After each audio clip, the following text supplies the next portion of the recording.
All right, folks. Let me know if you can see and hear me. Kicking off another book club, and it's been a while. I've clearly been distracted from our previous topic of state space models, which was why I was building up more anxiety of, oh, I haven't read a book club in a while, but I haven't read the state space model stuff either.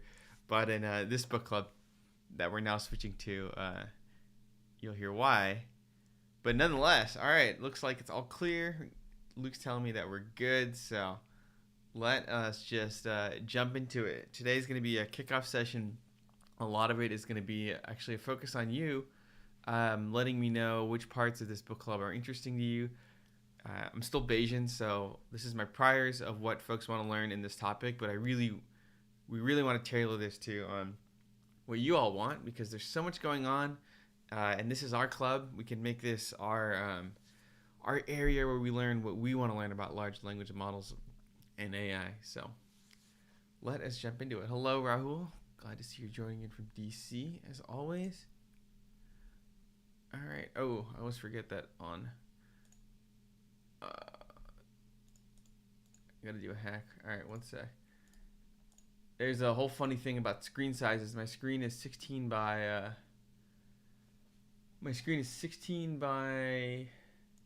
10 ratio, but widescreen is 16 by 9, so I gotta do this Firefox resizing so everything looks good for you folks. These are all the little things that go into streaming. You don't think about till you gotta make everything work on multiple platforms. All right, we should be good there. Maybe we won't be. All right, well, the bottom might be cut off. We'll have to deal with that. Slideshow. Hopefully it's not cut off too badly. Adding to the fun, my usual virtual machine did not want to connect to a network this morning. So usually about 45 minutes of preparation to get everything just set up so it works.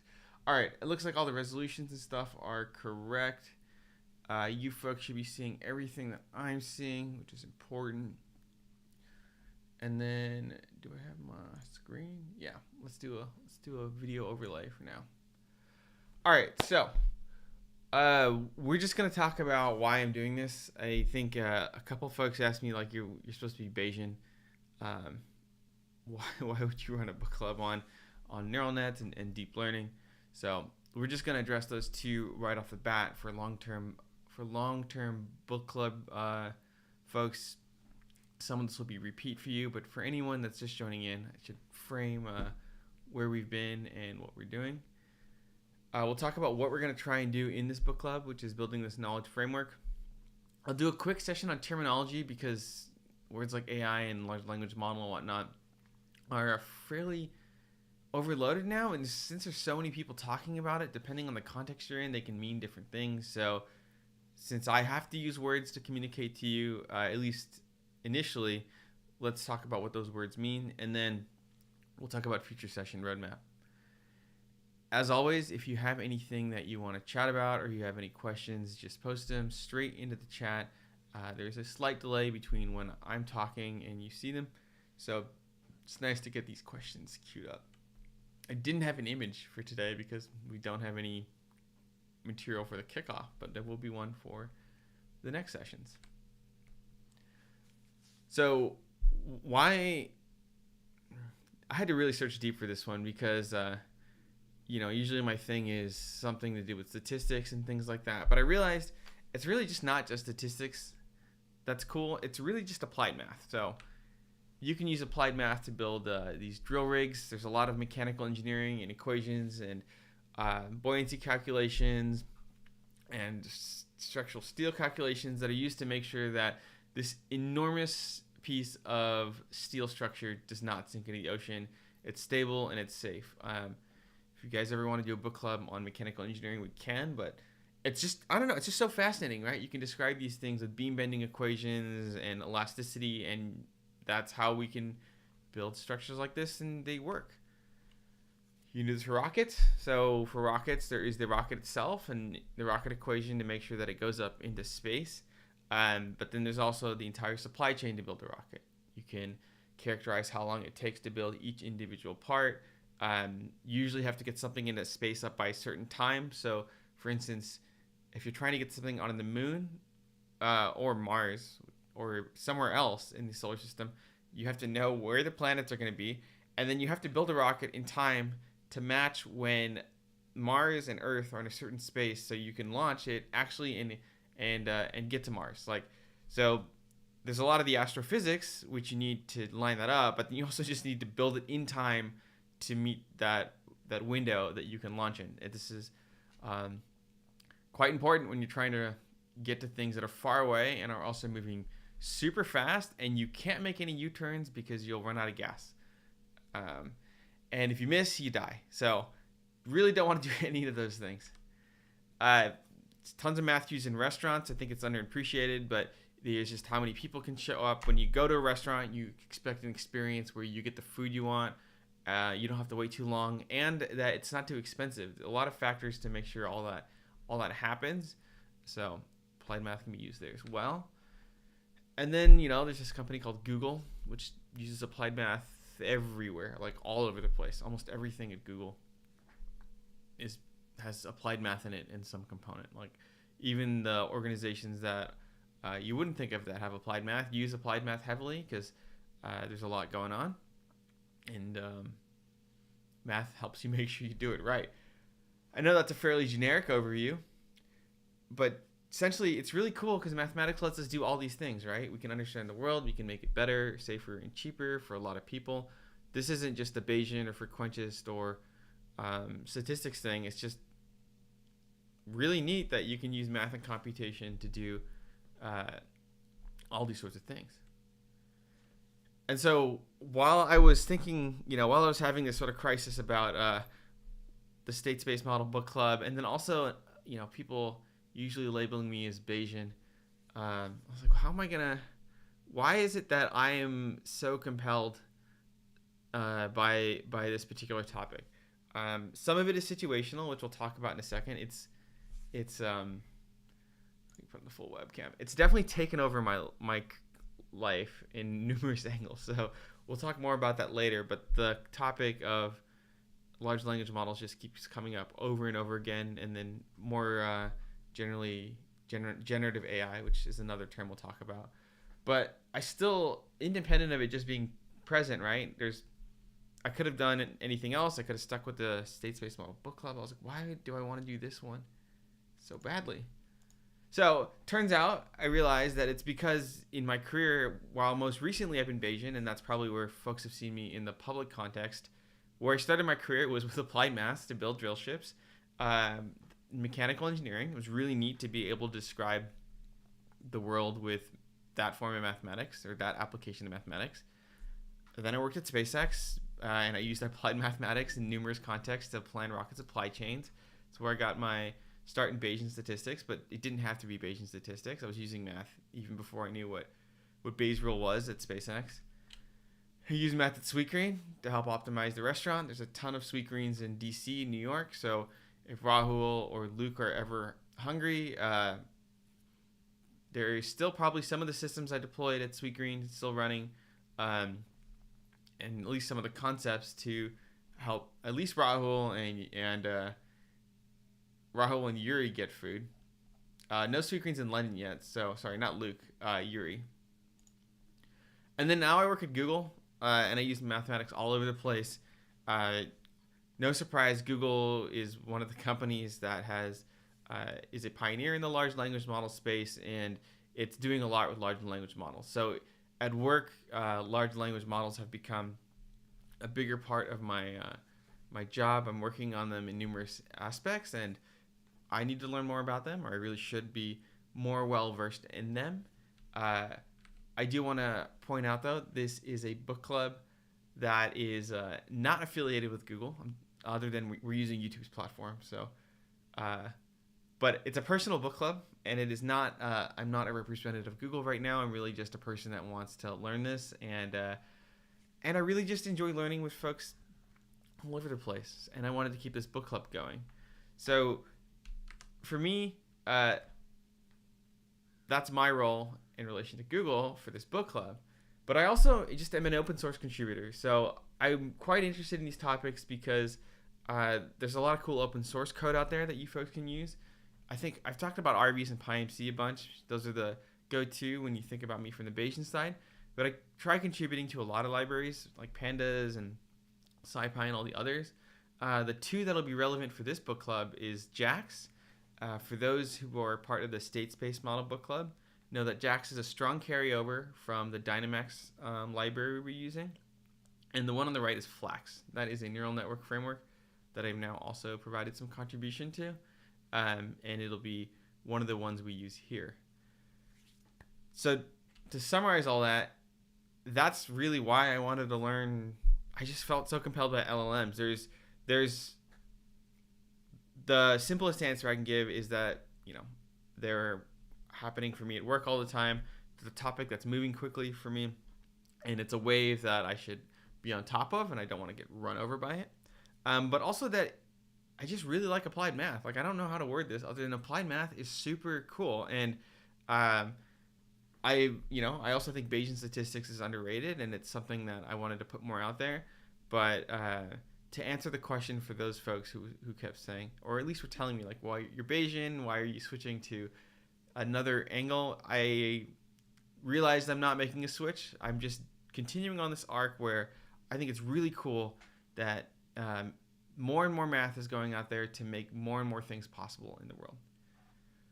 So let's focus now on large language models in particular and less on me. So we talked about this a whole bunch. They are applied math. I think this gets lost a lot in the hype, and a number of you were talking about separating the hype from the reality. The reality is at the bottom of the level, or really what they are, is just applied math. This is the transformer architecture we're going to talk more about in future book club sessions. This is the I don't want to say the last key innovation, but one of the big key innovations that has accelerated the ability of computers to be able to do this large language model stuff. But it's really just a bunch of math, like a ton of matrix multiplications, ton of normalizations, softmax function, which if you folks are also in the intuitive Bayes courses, we just released our categorical lesson, which also uses softmax as the categorical like last layer in a Bayesian model. So tons of math, but also the hype is real. It's just, aside from being at work, I'm sure you folks are also inundated with tons of media articles and speculation from all sides of all sorts of people. So you have politicians in the US. We have Joe Biden, who just had an AI summit this week with a bunch of technology leaders. You've got culture magazines like The Atlantic talking about large language models. You've got Hollywood and the writer strike in the US. In the EU, there's policy being created. There's tons of work being done as well. It just is happening all over the place, all at once. But I want to point out, aside from the hype and it just being maybe like a cultural phenomenon, cannot spell at the bottom. Whoops. You can see that I need a large language model to fix this. Let's jump back into it. All right. It's that there is real value. And so this is the last part that compelled me. I tend to stick to things that provide real value to me. So Bayesian statistics was one that provided a lot of real value to me. But most recently, these chatbot interfaces and large language models are providing me a ton of utility. I'm going to release an intuitive Bayes video on this pretty soon, maybe in the next week or two. But it's just, I use it to code all the time. I use it for summaries. I grab recipes from large language models now. You can write emails with it. Like, it really is so good on so many dimensions, from information material to automation to helping pair code with me, that I'm just incorporating these more and more in my life, and they're actually useful. And so I really just want to understand,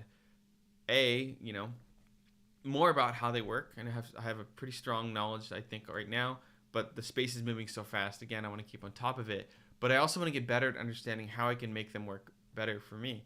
There's so many options now, which we'll talk about. There's ChatGPT and Bard, for instance, which are deployed interfaces and they already work. But there's so much happening with the open source space as well, where you can deploy your own large language models and you can shape them and move them to ways that suit you. It's gonna be one of those things where I feel like, this is where I'm gonna make actually, it's not even a prediction. I'll make this true. The version of me that was not LLM powered is slower than the version of me that is LLM powered. I can do things a lot faster with large language models in specific areas. So that's another reason I wanted to switch to large language models. All right, I talked a bunch, so I'm gonna pause here for a second, and I'm gonna let you folks ask any questions you want, because once past this point, we'll talk about the mindset of the study club, and then we'll talk about the tactical steps that we'll take next. But pausing here, any thoughts, any questions? You folks want me to just keep going? I'm gonna have to wait the 5 or so seconds for the stream to catch up, but someone let me know.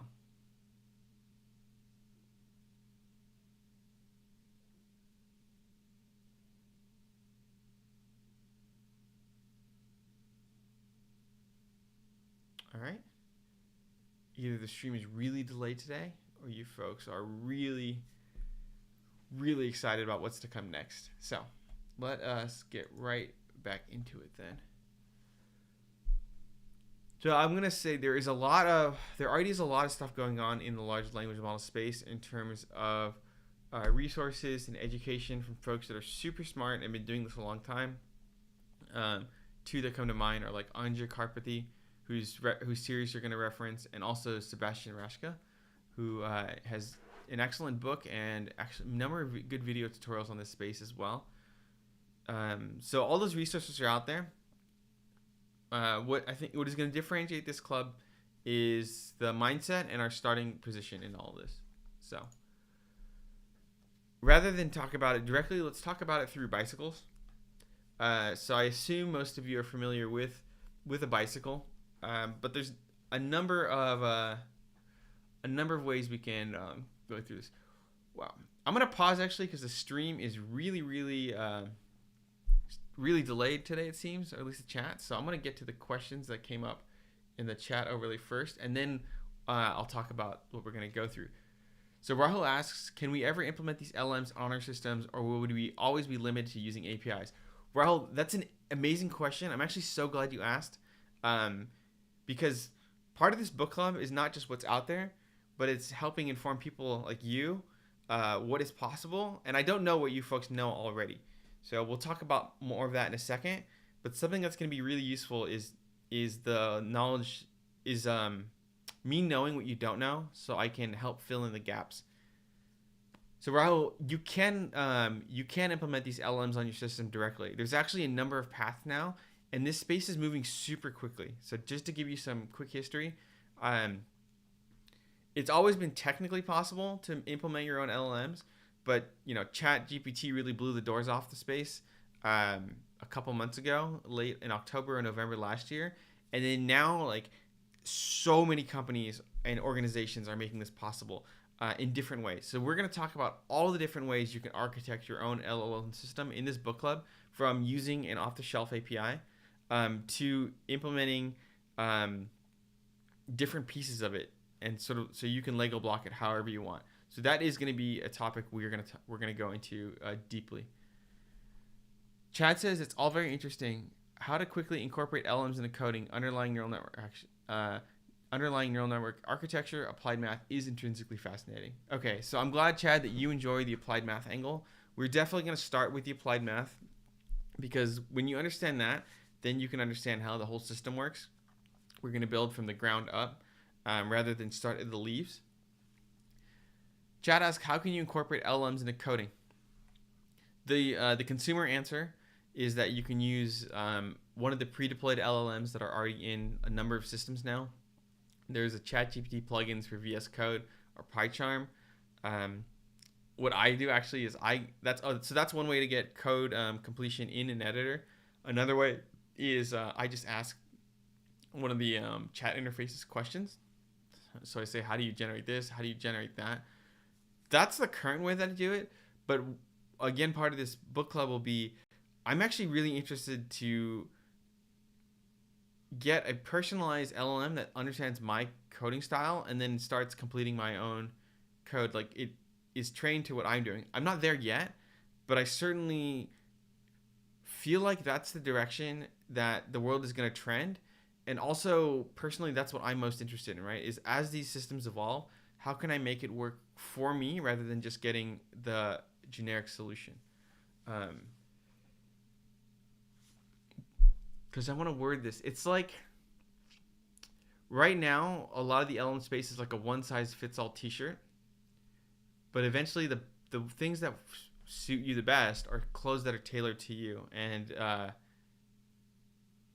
that's the future I want to get into. So that's also why I'm excited to do this book club. Is I think that's going to be what's most powerful and what's most capable in the coming years. And rather than get it when it gets it, we can be more proactive in reaching that sort of future state. So a little bit of a wordy answer, but a little bit more of the underlying mindset that I had when I was doing this book club or starting this session. Luke says, not really a question, but more of a comment. I've been going through Jeremy Howard's course and recently found it super well explained. So this is another reason I'm doing this study club. A little bit selfish, but I'll just point out there is so much happening right now in this space and so much content and things being released. There's no possible way that any one person can watch it all. It's just, even if you quit your full-time job, I still don't think it is possible for you to go through all the papers, all the courses, all the books. So part of this study club is we're going to learn better if we all do it together. You folks are fantastic in the last two that we've done, causal inference and Dynamax. So we've had a great thread in both of them, sharing different points that are interesting, and by collectively learning together, we'll be able to find the best tutorials from all the spaces. So Luke, I've not been through Jeremy Howard's course, but I'm going to take a look based on your recommendation. I really appreciate it. And that's actually a really good segue into the slide that I had really interrupted. So let's jump back into that. So our goal here is to become knowledgeable about a topic. Let's go to an analogy with bikes. So large language models, let's say, are like bikes. We know they exist. Okay, so I think at this point, no one will dispute that AI or bikes exist, and bikes exist in different forms, right? There's tandem bikes, there's recumbent bikes. You can think of that like different versions of AI. So let's say this is the large language model version, the regular sort of standard bicycle that you see here. In this bike, though, there's a lot of different words, right? There's tires, there's spokes, there's derailleurs. Actually, this doesn't have a derailleur. So in this particular bike, I don't see a derailleur. But it's important that I know what a derailleur is because I know this bike does not have one. I can then tell this bike wouldn't work because there's no way for these gears to shift. But I can see pedals, sprockets, and then if you're really super into bikes, there's even more words that I can't explain. Like there's probably some more. I think it's called a crank arm. Pretty sure it's called a crank arm. But there's even more words used to describe this bike than I know off the top of my head. But the point is, there's the overall concept, and then there's all the sub-concepts within them. And all these things, as you know, in a bike can be swapped out. They can be moved. If you're like Chad and you want to see how to incorporate these things in your life, you at least have to be somewhat knowledgeable about what the pieces are so you can get the right bike for your lifestyle, right? If you're looking to mountain bike, this looks like the right one. If you're looking to road bike, you'd want a bike with different tires. And it's like the same thing that's happening with large language models and just AI in general, right? When you go and you want to buy a bike, the more you know about what these words means, the better conversation you can have with somebody. So maybe you're not an expert in spokes, but if you just understand that spokes are a thing, if you go to an expert and you say, hey, what kind of spokes do I need for a bike race versus mountain biking downhill versus riding at the beach, they can tell you that, like, if you're cruising on the beach, it doesn't really matter what spokes you have, right? Like, who really cares? But if you're, going to go downhill on a mountain bike, maybe you need some extra super strong, robust spokes so your wheels don't collapse. Similarly, some of these words are not like things; they're just applications. So, mountain biking versus cruising versus a hybrid bike.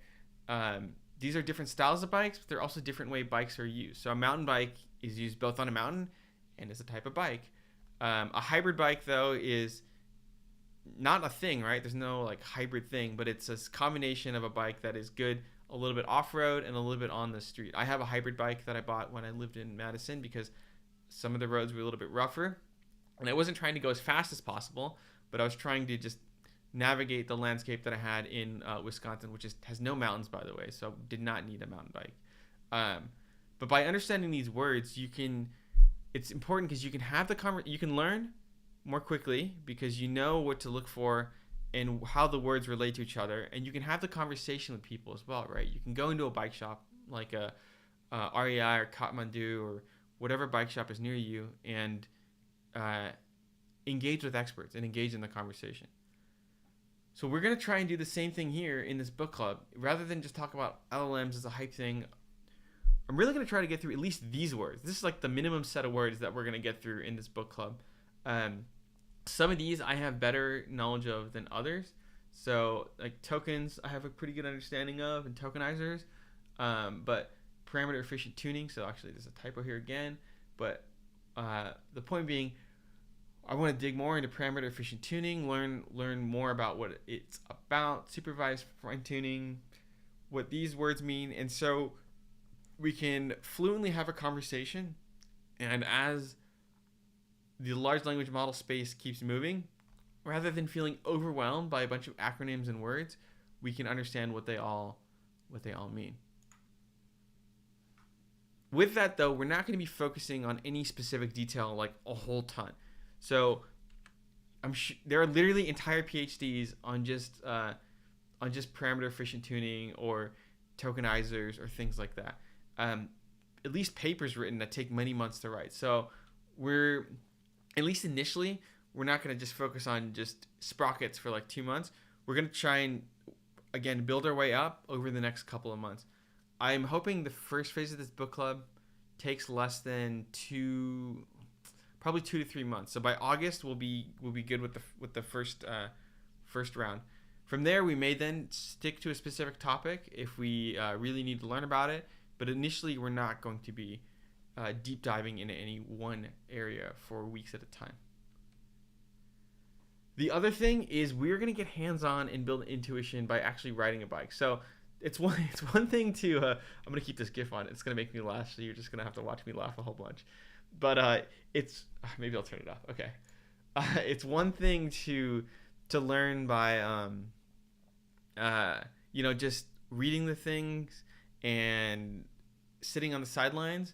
But as for you folks that have ridden bicycles, you know that if you just stare at a picture of a bicycle, like here, sure, you can talk about a bicycle, you can point at the parts, you can know what each part is, but the real thing is, you want to be able to ride the bike. That's that's the value in it.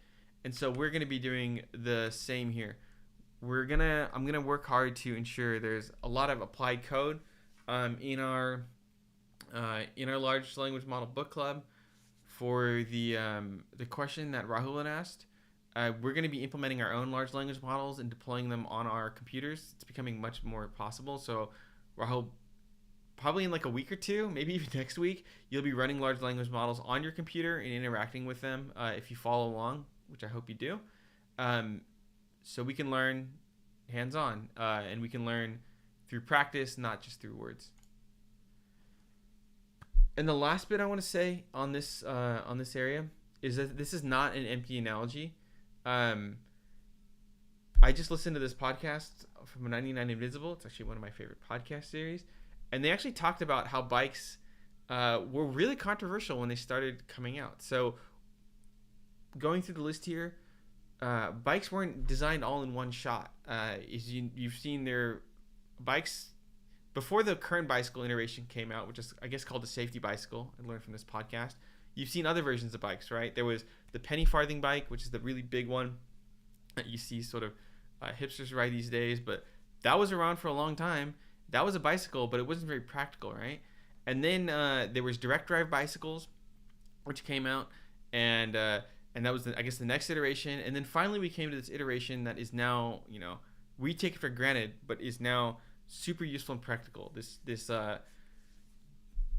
geared approach. And then bikes really came out all over the place. And it's the same thing with large language models. We're going to get into it, but a lot of these concepts and the mathematics have been around for decades, even since the 50s and 60s. But recently, new advances in computation and these newer architectures have made them the super popular, like very applicable thing that they've just turned into over the last year. So similar to bicycles, large language models have had this evolution. They're multifunctional for sure. Large language models can be used for fun or work, as we talked about in the past. But the biggest thing is these thing about controversy. So surprisingly, I guess the safety bicycle was really controversial when it came out. There were thought leaders and religious leaders and politicians that felt like the safety bicycle was making women abdicate their responsibilities. There's a really funny newspaper article from like I think the early 1900s that they read in the podcast, and it was in a big newspaper. I think it was like the New York Times or some major publication, and it was like this story about how a wife learned how to ride a safety bicycle, which is again a normal bicycle, and because of that she neglected to do her household duties, and her household fell into array, and her husband and her family like fell into great distress. And just the wording of it was so hyped up about this woman riding a bicycle. So there was a hype angle to it, but then there also was a real angle to it in that it changed women's dress. I guess they didn't have to wear a dress anymore. They started wearing these things called bloomers, which led to a fashion revolution. It enabled, I guess, the suffrage movement in a bunch of regards.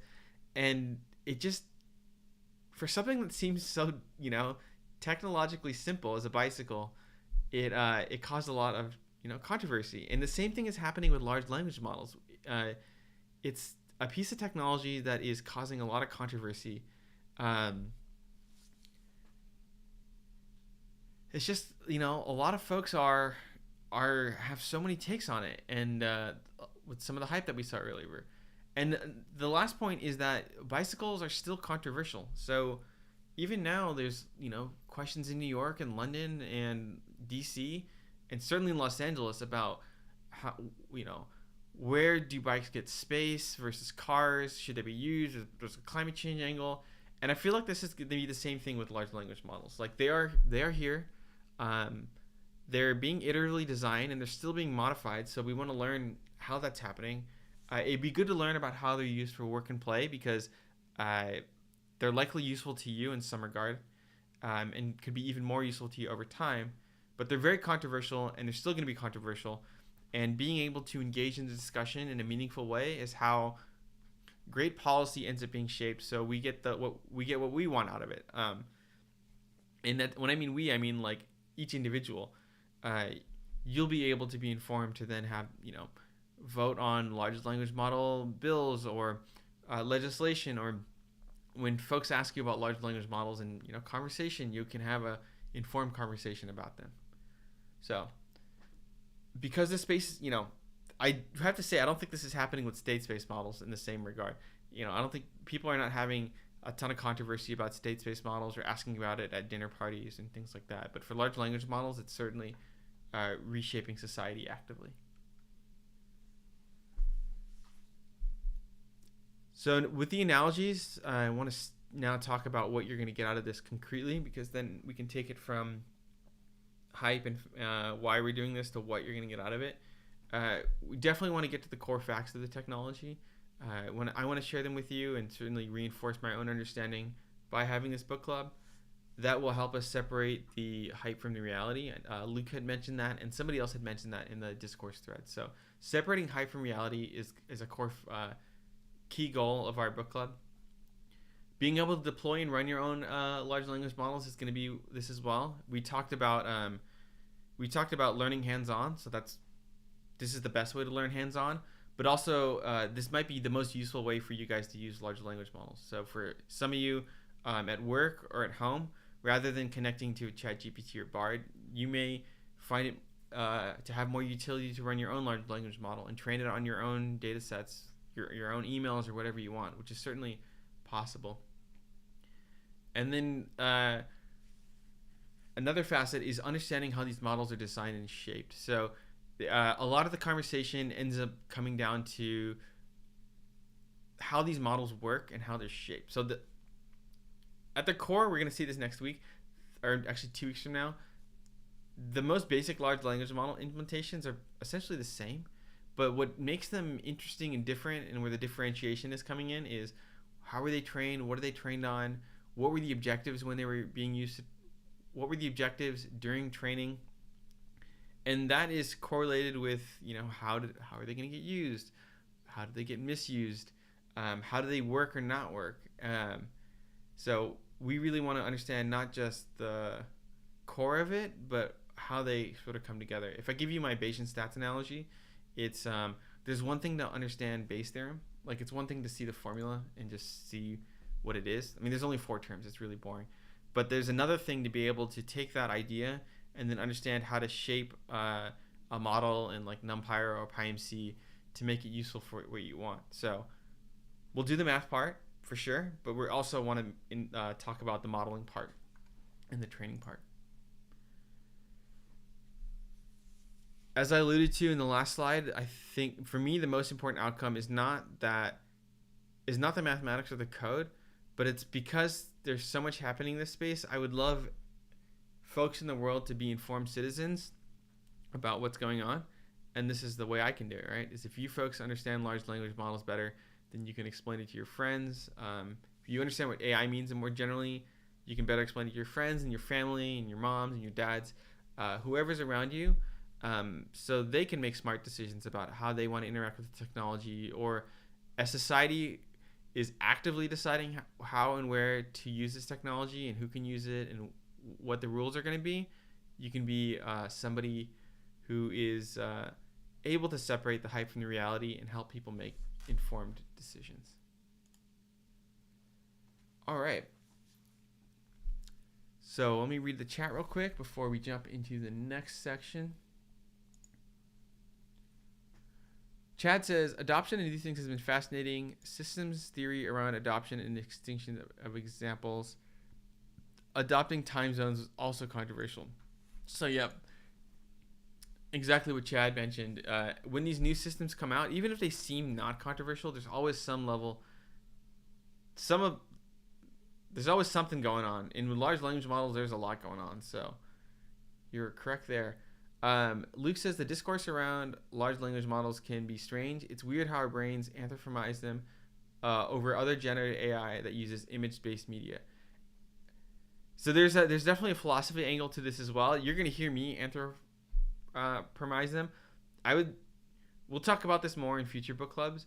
There's clearly something about ChatGPT that just made it so much more engaging than literally almost everything else in technological history. So I think I'll look for the facts on this, but I know for sure ChatGPT was adopted way faster than the number of users on ChatGPT far exceeded almost everything. I think it was faster. It was definitely faster than the telephone and the internet, and I think it was faster than Google search and social media like Facebook. Some of that, of course, is now that everyone has access to the internet and the infrastructure is there. It's the switching cost is faster, but the joining cost is much lower. But there's been other things, right? There's been I think it was faster than TikTok. I'm not quite sure. But the point being is a lot of people really, really got into this chat interface. And even though the math was the same, there's something about the chat interface which is super, super engaging. And even for myself, I find it a different way of engaging with a mathematical model than when I type out a PyMC program or even use scikit-learn. And it's crazy how there's something in my brain that makes me want to feel like it's a thing. So we'll get into that, Luke. I think probably in session 2 or session 3. But there's certainly something. There's the math, and then there's the interface. And something about the chat interface makes them really interesting to use.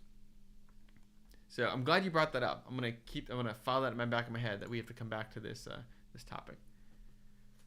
But that's also a good segue into this section, which is terminology. There is so much terminology going on with this space that let's refine this for our book club, because it'll also help you understand what you're going to learn. So the biggest one, which is just completely exploded again, is AI. AI has been around, the terminology has been around for decades. Famously, there's these things called AI winters, where a lot of people hype up AI, maybe in the 60s or 70s or 90s, and then it kind of just doesn't do the thing that it's supposed to do. So then people are like, oh, AI is just, a bunch of hype and not very useful. So then the term kind of dies out.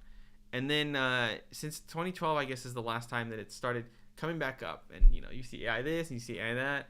But like just the last 6 months, even for me at Google, the number of times the word AI gets used is just insane. Like everyone keeps just saying AI over and over and over again. So the way I framed it in my head is that AI generally means the next cool thing that computers can't do yet. The definition, what it like sort of maps to mathematically, changes over time. So there's this book from Stuart Russell and Peter Norvig from 1995. They call it a modern approach. It is now, I would say, not what the word they use for artificial intelligence in that book is not what people are saying now for artificial intelligence. So it just tells you how quickly a modern approach becomes maybe not so modern. In the next slide, I'll talk about what AI is going to mean in this book club, or what I think people think it means. But before I get there, I want to say, while we're not going to go through a book club on this book, it is a really good book on mathematics and programming. And if you are interested in the topic of mathematics and programming, I would definitely pick up a copy. There is a lot of cool things that used to be AI in this, like what's called a minimax algorithm that's used to play chess. This is the algorithm that beat Garry Kasparov in 1995. These days, the best chess playing algorithms are deep learning nets, which we'll again talk about in a second. But it's just an interesting case of how artificial intelligence was this thing called the min-max algorithm, and it was really good at chess. And now artificial intelligence is another algorithm that just blows the door off what was previously artificially intelligent. But both forms of artificial intelligence in the domain of chess just like will destroy people. Like, there's no way you can beat a chess playing algorithm reliably anymore, whether it's the old AI or the new AI.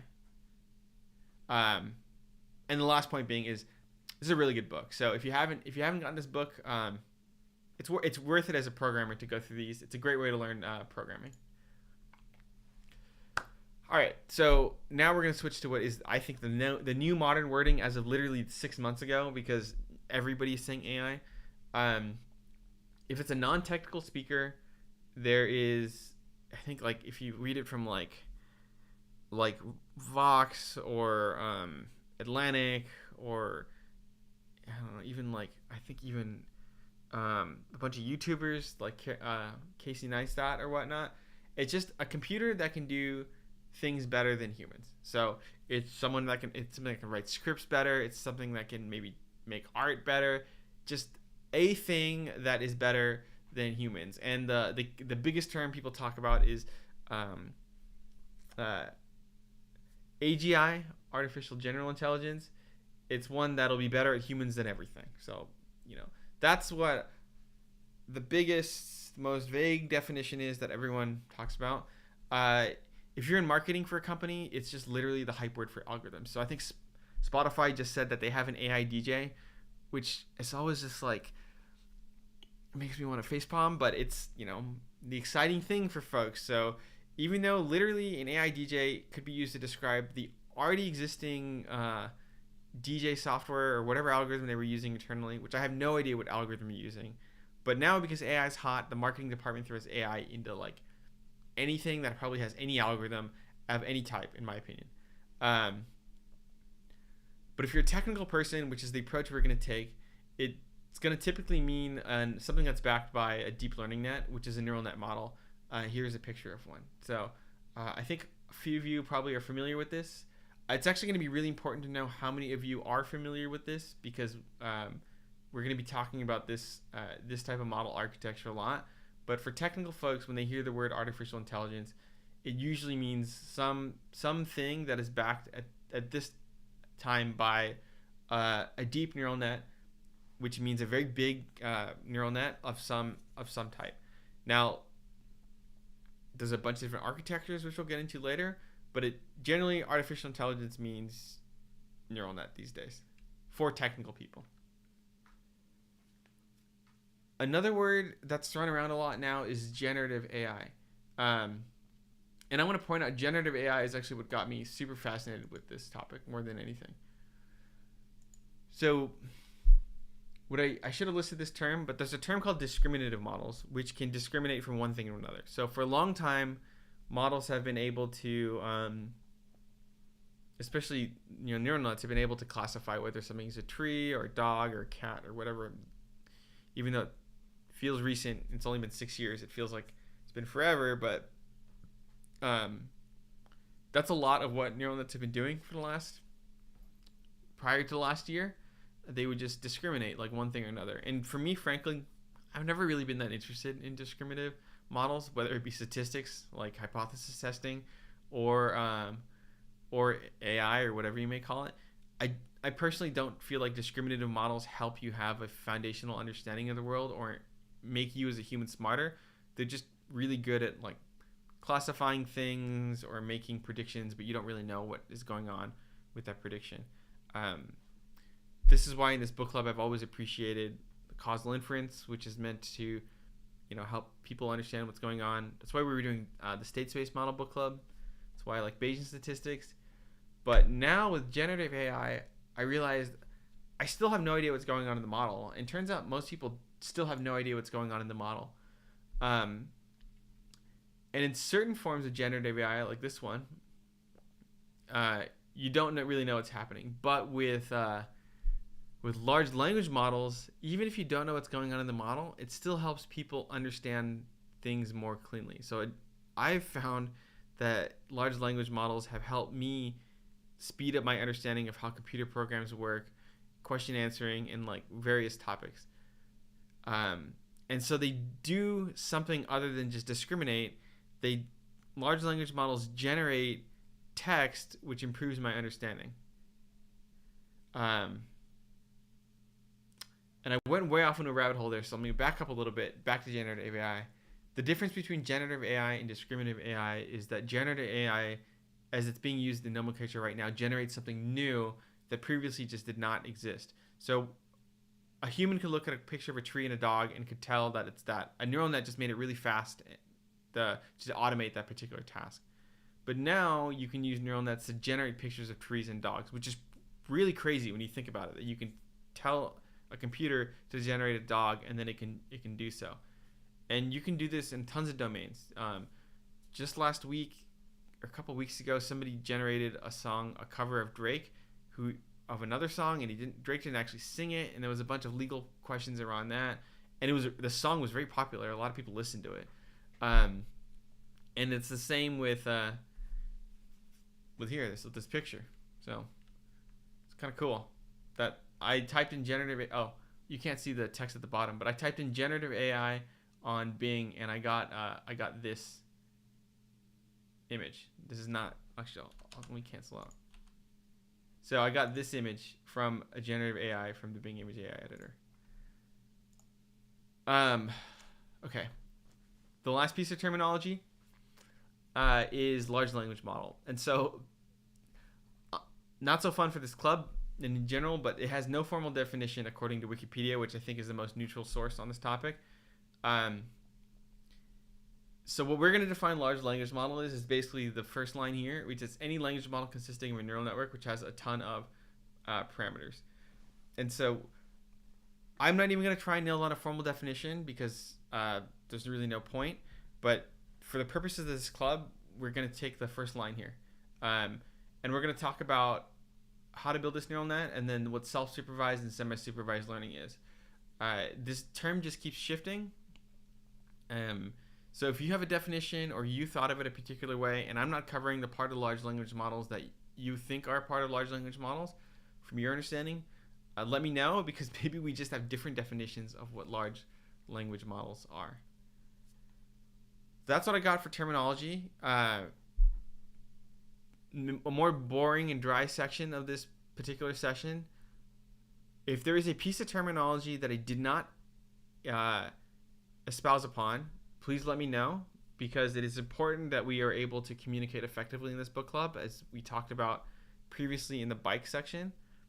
But it's also important for me to know if there is a term that you want to go into more deeply, and we can include it as part of this session. So let me talk through the next couple slides, and while I'm doing that, let me know in the chat if there's anything more that you wanted to talk about, or any term that I left out. So something that's happening a lot these days with generative AI is folks started doing this bait and switch. Maybe not even a switch, because they're just baiting.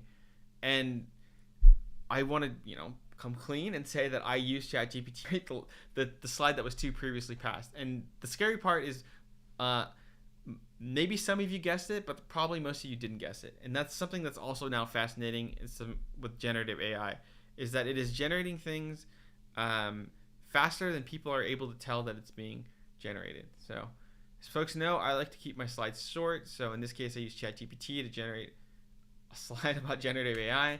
And then I asked it to make it shorter once, and it did. And then I asked it to make it shorter again, and it did.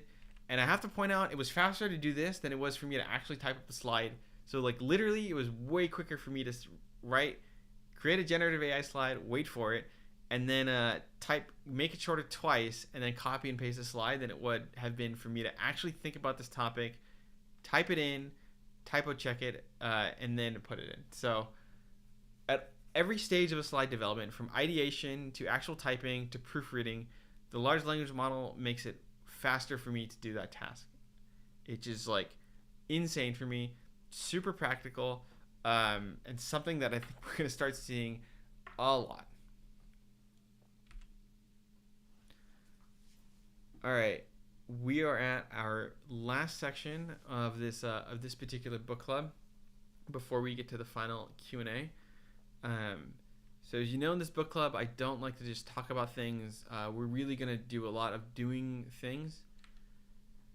And so this book club is going to move a lot faster than our previous book clubs. There's going to be there's two reasons for this, actually.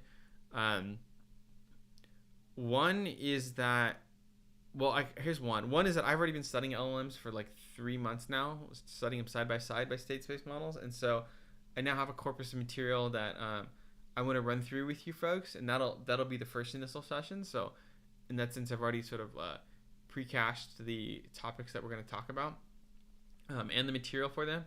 The other, though, is the space is moving so fast that the most interesting stuff isn't in long form material. So with like, let's say our causal inference book club, there was an entire book written on causal inference, right? And it took Scott, when he talked to us, about 1.5 years to write it. The thing with LLMs is like, and generative AI in general, is that like a ton is happening in tweets and things that are dropping every week. And so we're going to be moving at the pace that the material is coming out, and it's coming out in the span of weeks, not months and years. So first session, it'll be exactly a week from now, same time. We're going to be implementing a basic neural network ourselves, like a super basic one. We want to really get a sense of what is going on with the neural network. Even if you folks have run neural network tutorials in the past, I'm really going to dive into every piece, from the basic foundational architecture to the code to the way parameters are estimated and the tooling. So that way, when we move on to more complicated implementations later in the future, we're not getting stuck on notation and the code. We can move our thinking up to a higher level about self-attention networks and training and things like that. So here's the objectives for next week. It'll be a live coding session. So instead of me talking over slides, it's gonna be me running a notebook, and I will publish the code ahead of our book club, probably by Wednesday or Friday this week, so you folks can download it and at least get started as I still keep working on it. The reading list for you folks is just a community forum. So a number of you have already responded to that post. If you haven't, it would be really great if you did. Besides me just pulling a hard, right turn to a different topic, and switching, and me wanting to ensure that you guys are okay with it. It's also just, what do you want to get out of this club? As we just talked about, the space is moving fast. You folks are coming from different areas of your career and understanding, and by me knowing that, I can better tailor this to help you learn. And then what I'm going to do, like I just mentioned, is I'll get the code repository set up, and then I'm going to get you a more precise reading list by Wednesday. In this particular book club, one of our core goals is going to be actually twofold. The reading list will be different in that I will publish things that you should probably skim over before a session. It would be helpful for you to skim over. And then I'm going to publish things that are a reference list. So things that are not something that you need to read before a session, but are going to be things that if you really want to dive into that topic, like if you really want to get into neural network basics, these are a list of resources that do it super well, and you can spend more time deep diving into that topic yourself. So for instance, with neural networks or basic neural networks, a really good resource is the CS231 course from Stanford, which has been running for a number of years now. You can't watch that whole course within a week. It's literally like a 2-month or 3-month long course, but it is it's something that I'm going to post and share, that this is a really good resource or reference for the foundational topics of neural networks. All right. So with that, that's all I had for this session. We're at the open discussion / Q&A portion where we can just start kicking off this the conversation. So let me go through the chat as we have it now. I have to pull this back up. Luke says, it's interesting to see the difference in prompting style. I'm still putting please in mine. Maybe it's because I'm British or subconsciously scared of the AI takeover. As you alluded to before, Luke, it's really interesting to see how people are engaging with large language models. I have to say, initially, I also was using please a lot in my prompts, because I felt for some reason like I was having a conversation and requesting something like from a coworker, which it's so, you said, it's so weird. Like I know these things are math. I literally know that they're like NumPy matrix calculations, like on a server, and I know the full stack, but for some reason I felt like I should put in please. But I stopped putting in please because I realized from a mathematical perspective, the please doesn't add any extra information that's going to help me get what I want. I'm spending more time putting in please.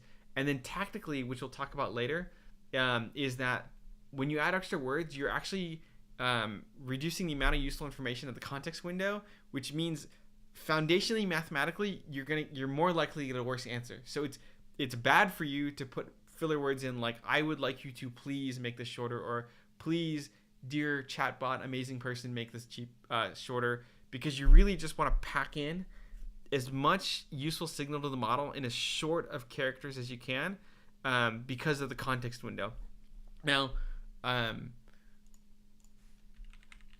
want to say, I'm actually curious, so if somebody answered me the question while we're doing this, is how many of you folks actually understand what's happening in ChatGPT with this text? Do you understand what I mean by context window, and do you understand what is going to the model and what's not? Because that's going to be a key concept we're going to talk about later, and I want to know who knows it, because I might do a session just on that.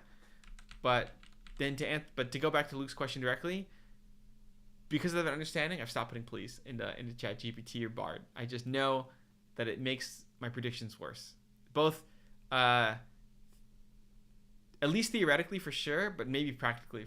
But I don't know. We'll see. Chad asks, is there a specific neural network library that you will be using? All right, so we'll do a preview for next week. I'm going to stick to Flax. There's a couple of reasons, and I'll talk about them I'll talk about them in a random order as you ask the question. So one reason we're going to be using Flax is that Flax is built on top of JAX, which we talked about in the last book club session. So I still am really interested in Jax. Like, I think Jax is super cool. I'm gonna, selfishly take credit again. Jax. That I contribute to Jax. I think it's a cool project. I designed the Jax docs front page now, so I'm like super thrilled about that. Take some credit where I can. So besides being an active contributor to Jax and helping out and making this so beautiful, definitely I'm not biased. Front page now that is the Jax docs that I think is way better than the previous version that I replaced. Is that Jax is just cool. So aside from just neural networks, Jax does a lot of things. Jax was powering the Dynamax library that we were using earlier. Jax powers Blackjax, which is a really cool sampling library. If we go back to my sort of Bayesian side of myself, we're going to be using Opdax, which is based on Jax. Jax is just a really cool library that does a lot of really neat things. And if you learn Jax, you really set yourself up to be able to then dive into many other areas of mathematics that are not deep learning focused. So because of that, I'm going to use a neural network library that is based on Jax. That one is going to be Flax. The other reason I'm deciding to use Flax is in terms of learning, I think it's really good to use Flax because of the way it's designed. I won't talk too much about the details today, but I think as someone that's been teaching this stuff for a while now, the way Flax implements its API means it's going to make it better for us to understand and separate the different concepts that are required in not just the neural network itself, but the full end-to-end pipeline of training and deploying these models that'll then set you up to then better be able to use any other neural network library that you want and really understand what's going on. So from a pedagogical standpoint, it's my opinion that Flax is going to best set us up for that. And then the third one, which is maybe most selfish, is I work at Google, and Flax is built by a bunch of Googlers. So it's the one that a lot of folks are using internally. I work at Google, so it's a really good reason for me to learn this particular library versus any of the others. So those are the reasons I'm going to use Flax. I will point out that the other libraries are TensorFlow and PyTorch, both of which are super popular. They're much bigger frameworks that have a lot more going on. So from a learning perspective, I think they mix a lot of concepts together, which is good when you're implementing stuff, because then you can seamlessly work through them all. But when we're learning, I think it's better to have the separation. So you can think of, if you go to the bike analogy, you can think of Flax like we're gonna build a bike from pieces, and we're gonna see each piece distinctly and put it together, versus get a bike from Walmart that's just already in the box. So that's the library that I'm gonna start with. Now we may switch libraries in this session. Probably not though. I'll probably try and stick with Flax as much as I can. But you also definitely will be seeing lots of other libraries. So for instance, Andre Karpathy and Sebastian Raska use PyTorch a whole bunch, and we're going to be referencing some of their tutorials and their code. And so you're going to be seeing the PyTorch code, and you'll be seeing how they use PyTorch. So probably the answer I should have started with is I'm going to use Flax the most. I'm going to probably use Flax when I'm doing examples. I will definitely be translating models from other neural network libraries from like PyTorch, potentially TensorFlow, to Flax.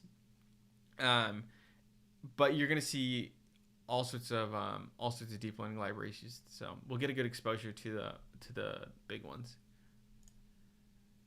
All right, Luke says, great point. I'm not aware of context windows, so that would be a good one to go over. Yeah, so context window is a very key idea, and it's a foundational element that makes these models work and explains the behavior, and is the it's just a key decision that needs to be made when you're building these models. that'll inform like how well you can train them and how well they function. So we're gonna be talking a lot about context window. I'm glad you told me that, Luke. Good to know that that's where you're coming from. Rahul says there has been GPT 1 and 2 before 3. Is it all about having more tokens or parameters for training, or are there underlying architecture changes? Okay, Rahul, this is also another really, really good point. So if we just ignore GPT for a second, it's before GPT there were other language models, right? Like if this is a large language model, there were language models. So in this book club, we're also going to talk about language models, like actually Bayesian language models, which were the cool thing. These are new ones, but we'll talk about how Bayesian language models work. These were the sort of the OG language models, and then we'll talk about then large language models that were then like LSTMs and recurrent neural networks, and then now the transformer series. So you can see that in the GPT, generative pre-trained transformer, and then within the GPT series or transformer series, what's happening, because it's not just there's not just the GPT lineage. Google has its own with Flan and Palm and others that you're gonna hear about, but then there's also now this Llama series. There's literally just yesterday there's this thing called Red, I think it was called Red Llama or Pajama Llama. Deep learning, where it just came out. Okay, so there was Red Pajama, but then there's also man, I can never find anything. Where was it? Facebook threw some stuff out there. There's a lot of series of just of these models. So to your question, what makes them different? Is it the token or parameters or underlying architecture changes?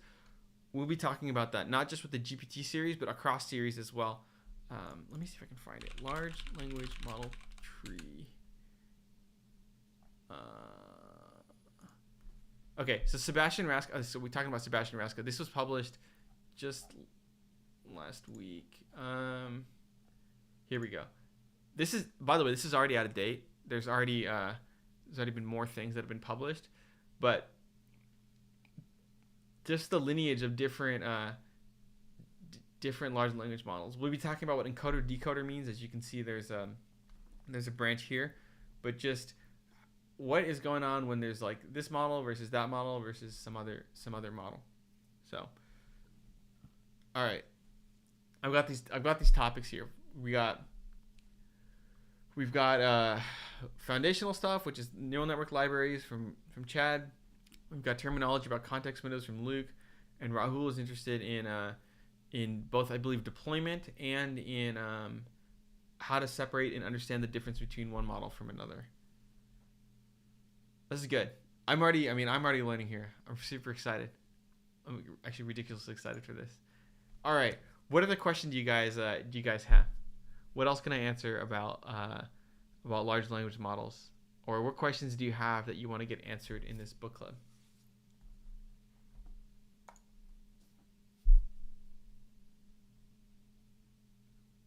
I'm just gonna wait here till folks tell me that they have all their questions answered, or I don't know how long I'll wait till see. So let's see.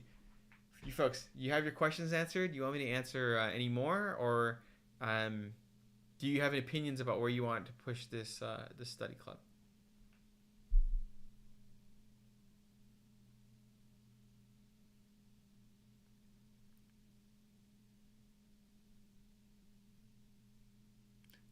I always have to wait the awkwardly long amount of time, but let's see. All right, Chad says I'm good. I'm also excited. Luke says, do you have any thoughts on open source versus closed source? I do have thoughts on that, Luke. I'll elaborate some here, and then I'll leave some of them. I'll leave it the thought unfinished because it'll come up in other book clubs. But it's just you can basically there's a number of different angles to think about it. But let's think of two. From a learning perspective, I always love open source, as you know, not just with deep learning, but just with anything, because open source shows you how everything is done.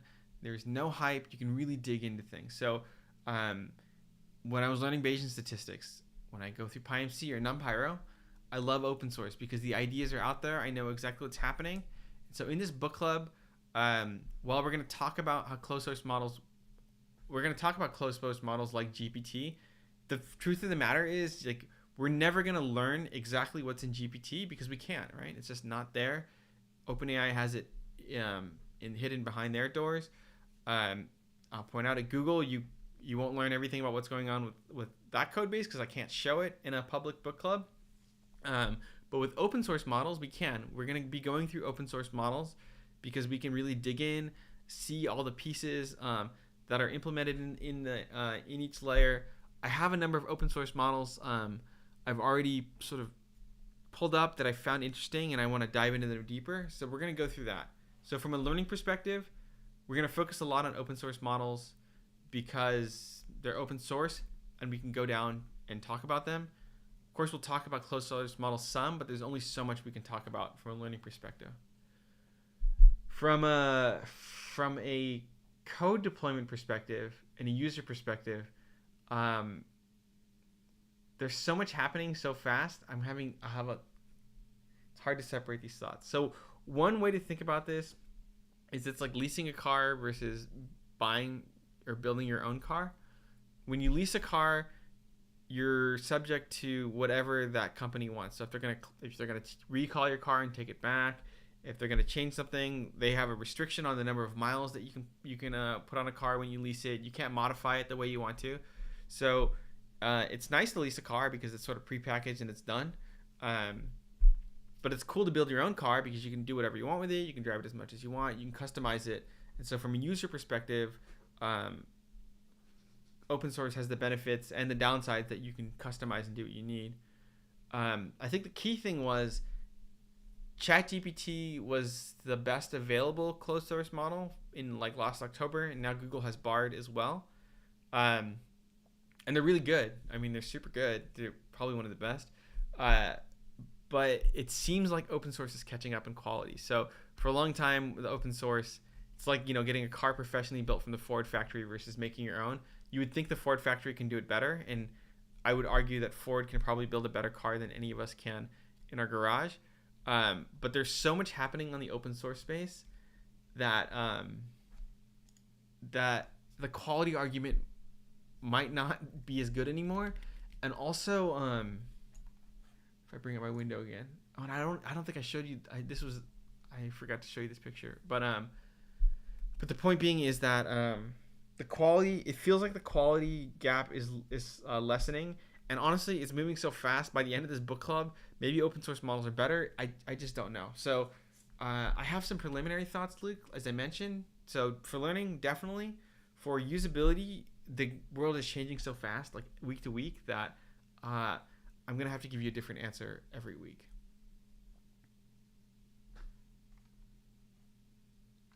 Okay.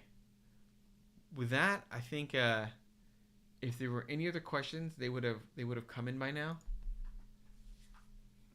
But I'm excited. I think I changed this book club topic pretty quickly, but you folks all seem to be taking it well and really excited and engaged with a bunch of questions. So we have a number of things that we're definitely going to learn in this book club. I mean, we're definitely going to learn whether you personally, Luke, think that open source or closed source is better, because we're going to be deploying open source and closed source models of various types.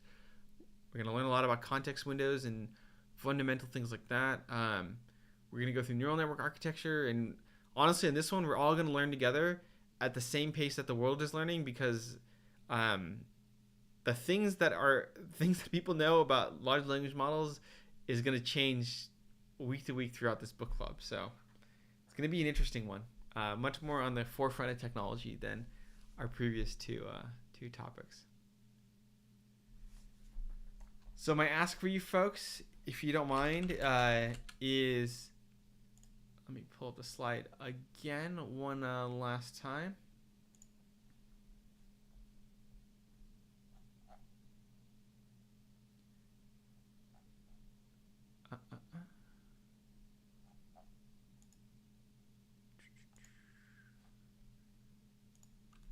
If I may beg you, please go into the discourse and just post about what you want, or comment on anything, so then the folks who are async can also join in on the discussion.